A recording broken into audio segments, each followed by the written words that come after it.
What's going on, everybody? You here to learn something? I'm going to show you something really cool today. Thanks for watching my channel. I'm one of the few teaching channels. I don't just show people show you how to play songs everywhere, but that's great. But how do you get the skills to play those songs? That's what this channel does. So if you want to learn to play guitar, how to get the skills, this is the channel for you. Thanks for watching my channel. I'm mezzyshredder. I'm going to help you how to shred, teach you how to shred. I'm going to help you shred, shred, shred. In this video, I'm going to show you easy ways to write the Phrygian riff. Talked a little bit about how to write it into the melodic sound of the solos and the fills. You get a little bit of a sound in the chord progressions a little bit. We've touched on it, but today I'm going to show you deep ways to write the Phrygian riff. How most bands write it, the best way you can do it. The strongest riff you could write is the strongest Phrygian sound. And I'm going to show you how to get that strong Phrygian sound right now. You saw me playing a little bit of it earlier in an opening riff.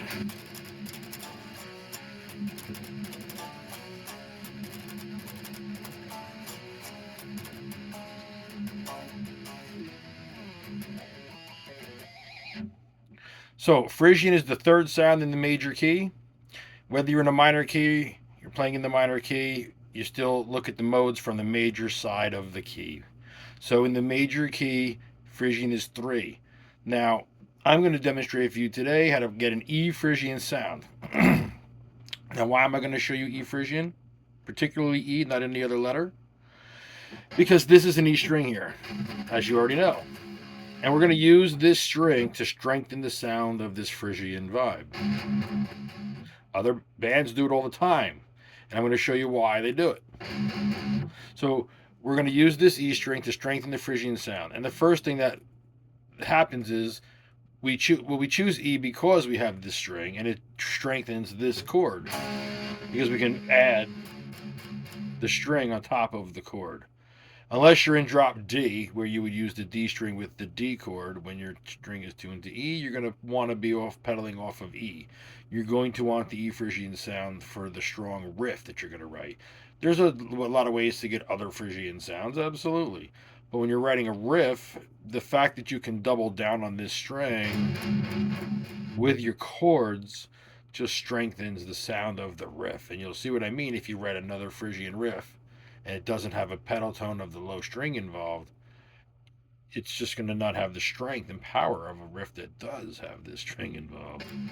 So drop tuned to D or stay to E, either way. I'm tuned 3 half steps down, so technically this is a C sharp, but I'm still referring to this as an E. I'm going to refer to the neck as if I was tuned in standard. That's what bands do, because no one is going to relearn the fretboard for every tuning that they tune to. So I'm going to consider this to be E because I'm in a basic standard tuning. I'm not in a drop setup where this string is dropped down another whole step. So we're looking at E Phrygian, key of C major, E Phrygian, E is the 3 in C. We will be in the key of A minor, getting the A minor, the darkness of the A minor key. So we can still say we're using the E Phrygian sound in the key of A minor, or you can say you're using the E Phrygian sound in C major. It doesn't matter. But if you were writing a song and your song was in the key of A minor, then you would be saying, I'm using the Phrygian sound from A minor, and that would be E Phrygian. Let's strengthen this sound. So now that you know, from me telling you already, that this string is going to strengthen your sound, you're probably already starting to write riffs where you're trying to use this string. If you haven't learned to ride the string or pedal tone this string yet, I have a video on how to use this string as a pedal tone, some easy ways to get going with the skills, building the skills to be able to pedal tone with this. So, now that we're going to pedal tone with this string, we're going to strengthen E. That is basically what you do to get the sound. You use E a lot, but you're using it in the key of A minor. So if you notice, we got the half step to the F.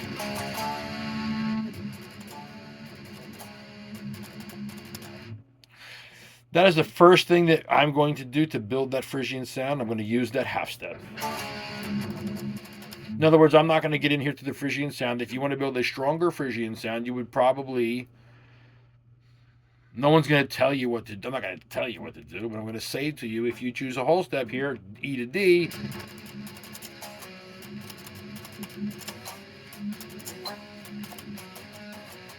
it's not as dark as if you were using the half steps. So I would say start off with a half step or a minor third with 3 frets.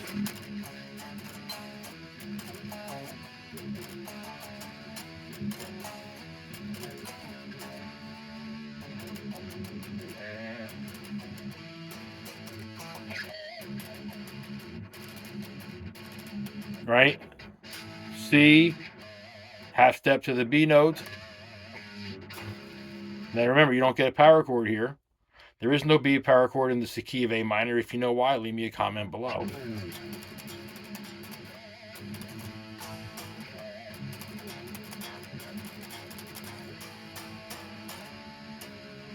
There's that half step again.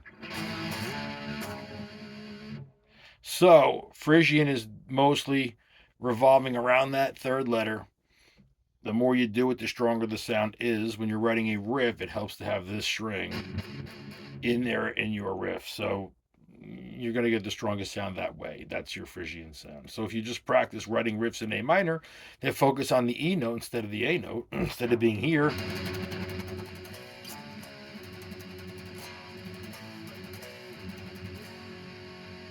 be here.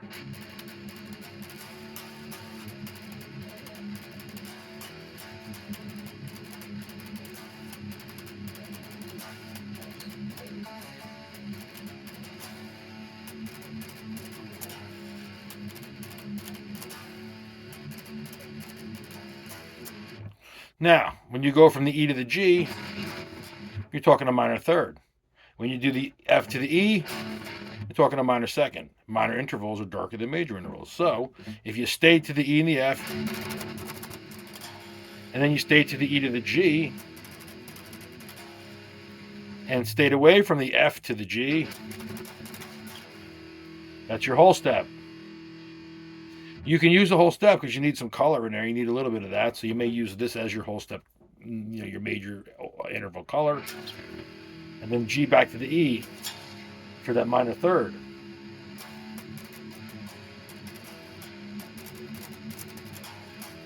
Here, doing that type of riff, E to F and then E to G, you have two dark intervals, a minor second and a minor third. And then from the G, well, you can go wherever you want. You want to go to another minor third to B flat, you can do that. You're in the flatted 5. So now it's G, E to B flat, like you're leaving the key of A minor, E Phrygian, you're going to like a E with a flatted 5, like an E minor thing.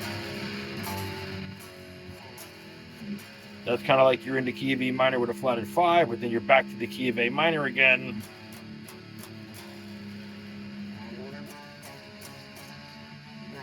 For these half steps, and you're back in the key of A minor.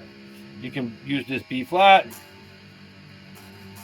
and you could, say you're in the key of E. You could think of it as being in the key of E minor with a flatted 5, or I guess if you played off of the D, you could say you were in D minor, but we're not going anywhere near there. We were in the key of E minor or E Phrygian, which is A minor for the most part, borrowing a little bit of this E minor key for the flatted 5 sound.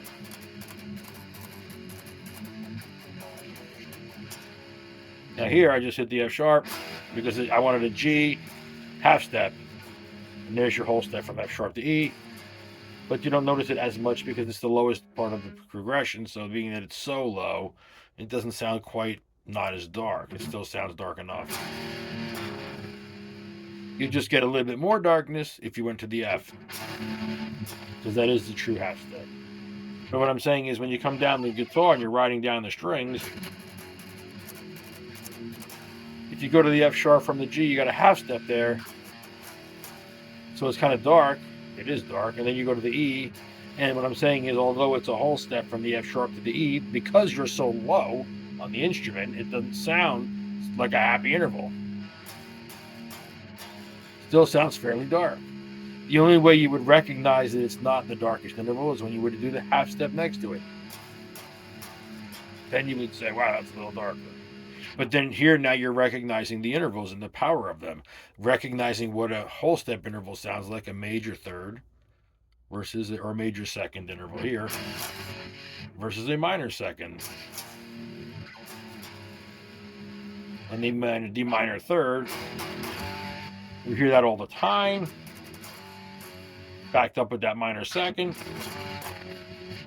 Then we have your major third. Then you have other intervals, which we're not going to discuss. They're happy ones. We don't go into those right now. You want to get the darkness out because that's what metal is about. And it wouldn't hurt if you just learned your chromatic scale. and did that as an exercise because it helps all your fingers and gives them equal skill. So, guys, these are some ways to write the dark Phrygian riff. Throw a little chromatics in there too. If you want to listen to Pantera at all, you're going to hear chromatics everywhere. And guys, I hope this video helps you guys learn the power of the darkness of the Phrygian sound.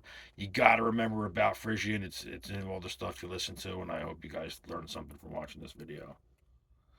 So, in this case, I want you to leave me a comment and tell me if this video helped you out or not. See you guys in the next one.